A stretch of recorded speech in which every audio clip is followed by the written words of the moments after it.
Hey, Roger's out back and he is cutting bottles. It's a gorgeous day and we are going to go sneak back there and watch him cut some bottles. Follow me.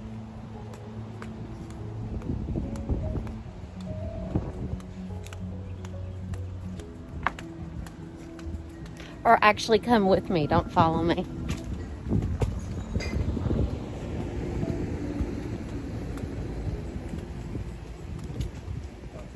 Huh? Okay. Okay, so this is pretty exciting. We've got a selection of wine bottles lined up. I'm not going to say if I did or did not drink all of these wine bottles. I may have. Don't look at our messy garage. All right, so Roger is super thrilled that I'm out here recording today, as you can tell. He's smiling under his mask.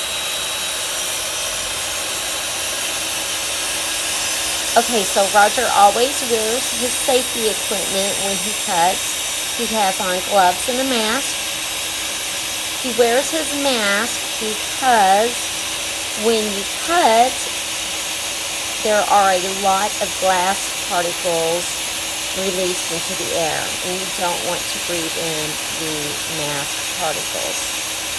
He's not wearing the mask because he's worried about the virus at home.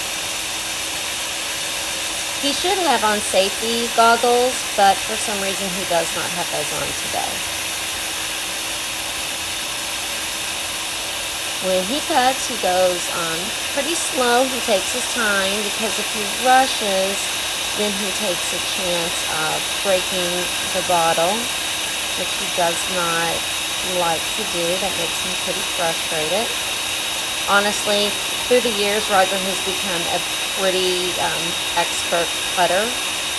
He does an excellent job. He doesn't break near as many bottles anymore. And now, here we go. Look at that. Perfect cut. I love it. All right.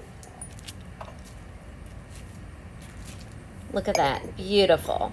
So pretty soon, that baby will be a candle. There's another one. 2 down, several to go.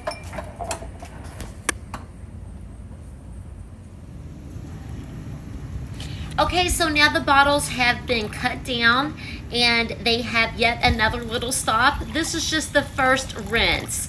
They're just going to be rinsed out just to get that residue out of them so it doesn't harden up, and then they're going to be ready for sanding.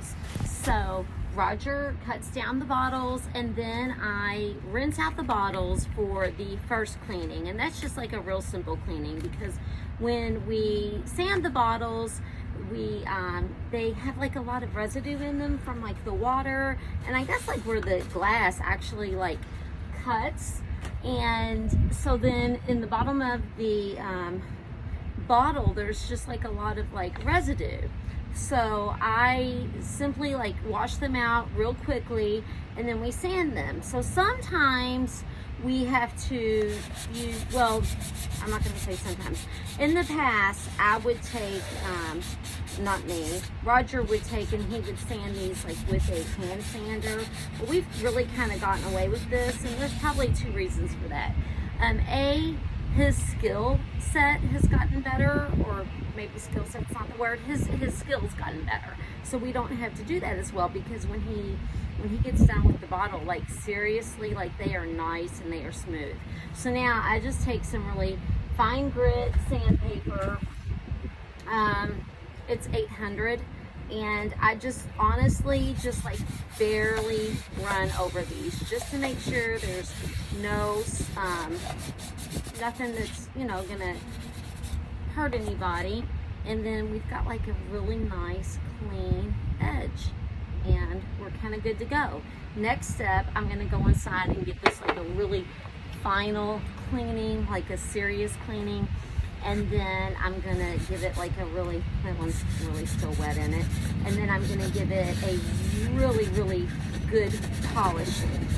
So these babies go through a whole lot of love before we ever even think about going through the candle process. So that's, there's a lot of work that goes into these.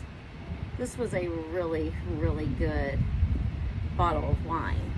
I don't know if you can see them like a once over again. I'm just kind of holding them up and I'm just making sure that they are just completely clean.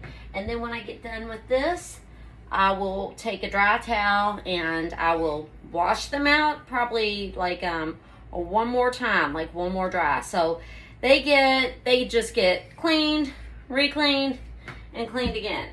And after all that's done and they're dried, then it's time to wick them. So that will be our next step.